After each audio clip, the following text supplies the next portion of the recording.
Olá, tudo bem? Como você já sabe, eu sou o professor Felipe Pego Camargos e nós vamos para mais uma aula de História para você que é do 8º ano. Muito bem, vamos para aquele lembrete já bem conhecido de todos nós? É o seguinte, você que acessa a aula pelo aplicativo, pelo Google Classroom, você precisa fazer o quê? Você precisa preencher aquela questão, preencher as questões, enviar as questões e assim você garante a sua presença. Então, não se esqueça. E agora nós vamos para o tema da aula de hoje, que é o seguinte: abolição, imigração e indigenismo no Império, ícones do abolicionismo no Brasil. Então, nós começamos a trabalhar sobre o movimento abolicionista no Brasil, ou seja, aquele movimento que desejou, que lutou pelo fim da escravidão. Vamos analisar agora os nossos objetivos? Esse primeiro objetivo aqui, identificar e questionar o legado da escravidão, que segue também analisando o nosso estado, o estado do Paraná e o Brasil no século XIX, é o fato da gente analisar várias fontes, várias versões sobre o processo abolicionista.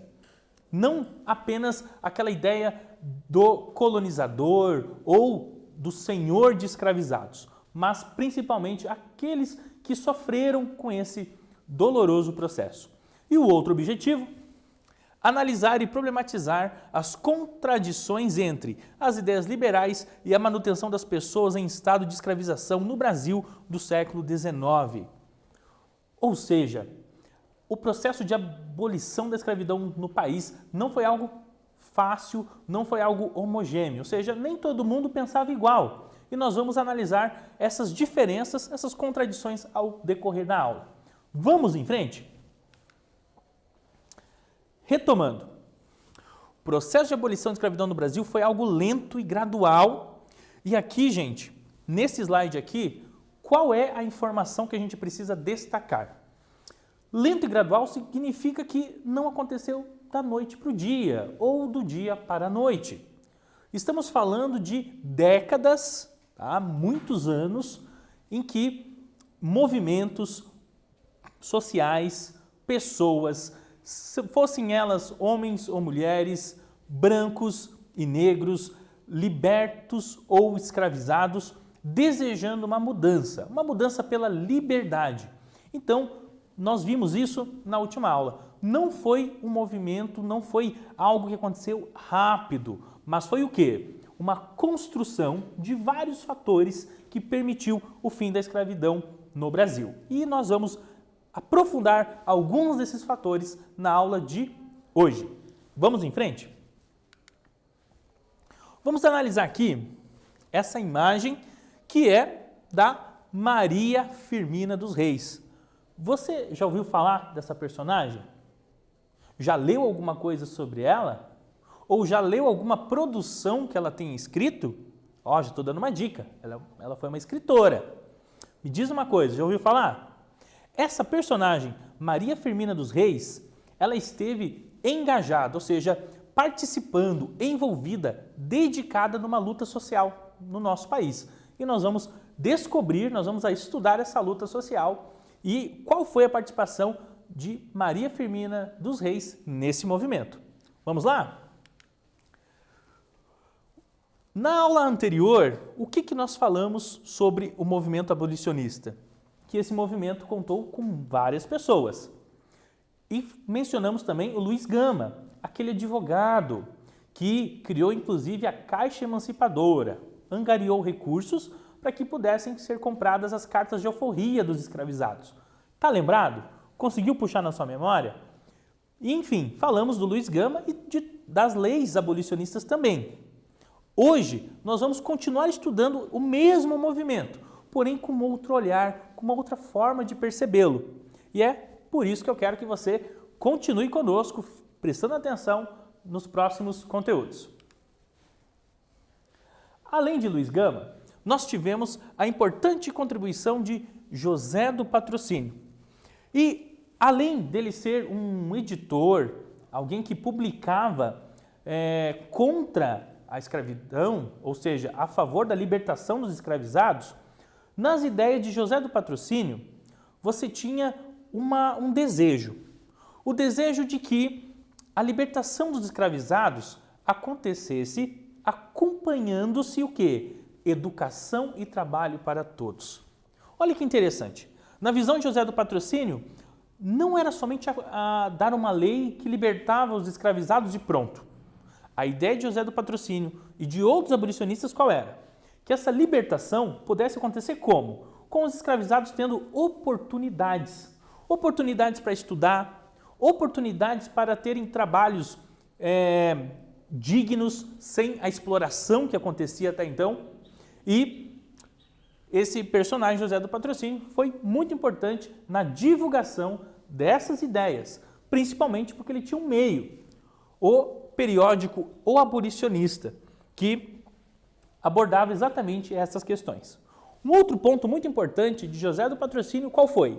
Que ele era favorável à libertação, incluindo educação para todos e trabalho para todos, e também ele era contra a indenização dos escravizados aos senhores. Existia uma corrente, existia um pensamento na época de que o escravizado deveria ser liberto desde que o governo pagasse para o senhor, para o proprietário do escravizado, uma quantia em dinheiro, como se fosse uma multa. Então, José do Patrocínio era contra esse pensamento. A liberdade deveria acontecer sem essa indenização. Agora, nós vamos falar de outro personagem que tinha as mesmas ideias que José do Patrocínio. Vamos falar agora de André Rebouças, que também se indignou com a situação, compartilhava dessas ideias de José do Patrocínio e ele também esteve presente em movimentos opostos à escravidão, como, por exemplo, a Sociedade Brasileira contra a Escravidão e a Confederação Abolicionista. Aqui nós precisamos destacar que várias sociedades, vários grupos surgiram naquele período manifestando-se contra a escravidão no país. E isso gerou o quê? Gerou uma pressão política sobre o governo, sobre a elite brasileira. Vamos em frente? José do Patrocínio e André Rebouças, eles escreveram, elaboraram um documento no qual eles pediam o fim da escravidão no Brasil. Mas esse documento, ele tinha toda uma fundamentação. O que é fundamentação? Ele tinha argumentos muito bem preparados, muito bem produzidos, para que o governo, para que os políticos pudessem entender que o fim da escravidão no país, além de ser uma questão de liberdade individual, seria benéfico para todos na nação. E esse documento que eles produziram chamou-se Manifesto da Confederação Abolicionista. E olha que interessante, depois de elaborar esse documento, ele foi dirigido aos deputados e condenava a escravidão, afirmando que a mesma era ilegal, bem como defendia que não houvesse o pagamento de indenização aos senhores de escravizados pela libertação. Essas ideias que nós acabamos de mencionar e tantas outras foram reforçadas nesse documento. E assim, encaminhando-se para os políticos da época, o que tivemos? Tivemos, então, a manifestação pública e política contra a escravização no país. Vamos agora para a atividade, que diz assim: sobre o movimento abolicionista, descreva 2 objetivos que os abolicionistas tinham em relação ao processo de abolição da escravidão no Brasil. Ou seja, além de desejar o fim da escravidão, quais outras coisas, listando 2, os abolicionistas desejavam para os futuros libertos, para os recém-libertos? Então, pense no que nós falamos, no que nós estudamos e você vai ter um tempinho para responder. Nós já voltamos para a correção.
Conseguiu responder? Vamos verificar a resposta correta então? Vamos lá! Os abolicionistas tinham por objetivos, durante o processo de abolição de escravidão no Brasil, que, primeiro, a abolição da escravidão viesse acompanhada de trabalho e educação para todos. Segundo, não houvesse o pagamento de indenização aos senhores de escravizados. Espero que você tenha acertado. Vamos em frente? Aqui nós vamos falar sobre a professora Maria Firmina dos Reis. Essa professora que é considerada, que foi escritora e é considerada a primeira romancista no Brasil. Pois é, para muitos é considerada a primeira romancista no Brasil. E ela escreveu uma obra chamada Úrsula. E olha que interessante, na obra da professora Maria Firmina dos Reis, alguns dos principais personagens são negros, são afro-brasileiros. E eu quero agora analisar com vocês um trecho dessa obra. E olha só o detalhe aqui. Obra publicada em 1859. Nós aqui vamos ter o quê? Análise de uma obra, uma fonte primária, ou seja, uma fonte da época, publicada por uma escritora afro-brasileira, negra, romancista, que criticava a escravidão no país. Vamos analisar aqui? Vamos lá? Trecho do conto A Escrava. Então vamos ler aqui. Quem és, filho? O que procuras? Ah, minha senhora, exclamou erguendo os olhos ao céu. Eu procuro minha mãe, que correu nesta direção, fugindo ao cruel feitor que a perseguia. Eu também agora sou um fugido, porque há uma hora deixei o serviço para procurar minha pobre mãe. É preciso que eu corra, a ver se acho antes que o feitor a encontre. Aquele homem é um tigre, minha senhora, uma fera. Considerando todo o contexto que nós estamos falando, nós vemos aqui a preocupação de um filho que nasceu escravizado, né? Considerando a publicação da obra, não tínhamos a lei do ventre livre, um filho escravizado que está em busca de sua mãe, escravizada também, que fugiu. Ela foge de quem? Ela foge do feitor. Quem era o feitor?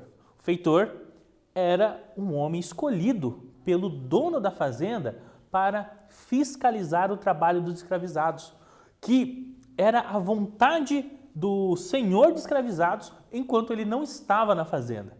O feitor geralmente era aquela pessoa que aplicava castigos. Por isso, o filho da escravizada o classifica, o denomina como tigre, como bravo, como feroz. E aqui a gente consegue perceber a crítica da autora Maria Firmina dos Reis sobre o quê? Sobre os abusos, os exageros que aconteciam na escravização e também sobre a resistência dos escravizados, ou seja, negando-se a obedecer toda e qualquer ordem, a se conformar com aquela situação, mas fugindo. Então, fica esse trecho para a nossa análise aqui dessa obra tão importante. E você pode conhecer quem foi Maria Firmina dos Reis, negra, professora, primeira romancista brasileira. Vamos em frente? Outro ícone, outro personagem importante no movimento abolicionista foi Joaquim Aurélio Barreto Nabuco, de Araújo, geralmente chamado de Joaquim Nabuco. Talvez tenha uma rua na sua cidade, uma praça que tem esse nome. Vamos saber um pouquinho então sobre esse personagem? Olha só, o Joaquim Nabuco, ele tinha algo muito interessante. Por quê? Ele era contra a escravidão, inclusive foi um dos fundadores da Sociedade Brasileira contra a Escravidão, escreveu uma obra específica sobre isso, o abolicionismo, e outra obra, Um Estadista do Império. Agora, sabendo que ele foi então um líder do movimento abolicionista, um dos líderes, melhor dizendo, olha que interessante a visão de Joaquim Nabuco. Joaquim Nabuco era monarquista, portanto, ele era favorável ao governo imperial brasileiro. Ele defendia aquele sistema de governo que existia no país. E sendo monarquista, ele entendia o seguinte, que a abolição deveria ser dirigida pelo próprio imperador.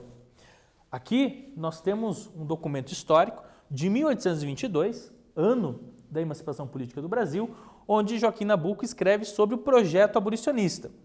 Então, ele já tinha esse pensamento desde o momento que o Brasil se tornou independente de Portugal. Mas, para ele, esse movimento tinha que ser conduzido por quem? Pela própria liderança política, respeitando as leis. Dessa forma, Joaquim Nabuco, então, não era alguém do povo, vamos dizer assim, mas alguém que era favorável à libertação dos escravizados dentro da liderança do próprio governo. Vamos lá? Agora nós temos um quiz. Peço que você leia com atenção, por favor, faça a interpretação e escolha a alternativa incorreta. Não se esqueça, a incorreta. Nós já voltamos para a correção.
Encontrou a alternativa incorreta?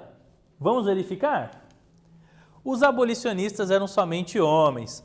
Essa aqui, de certa forma, estava fácil. Falamos agora há pouco sobre a professora Maria Firmina dos Reis, então você conseguiu com certeza pensar nela um pouco e descobrir que não. Entre os abolicionistas tinham homens e mulheres.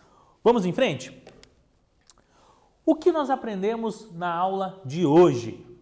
O que nós aprendemos na aula de hoje? Então, basicamente, quero que você reflita aqui comigo. Conhecemos alguns integrantes do movimento abolicionista brasileiro.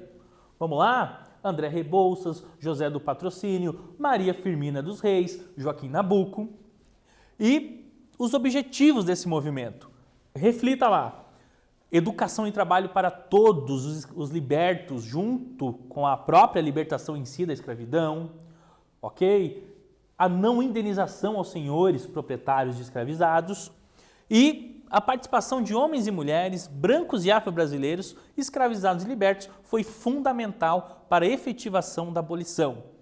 Ou seja, criou toda aquela pressão política, tá? Lembra lá do manifesto da Confederação Abolicionista? Para que, algum tempo depois, tivesse êxito, ou seja, tivesse de fato o fim da escravidão no Brasil em termos legais. Certo? E, gente, na próxima aula, o que nós vamos estudar? Vamos continuar estudando sobre o abolicionismo. Porém, vamos estudar o abolicionismo no nosso estado, no estado do Paraná, ok? E aí, eu espero vocês, então, para a gente entender como que o Paraná, na época província, se comportou frente a esse sistema escravocrata brasileiro. Tudo certo? Espero vocês. Até a próxima aula.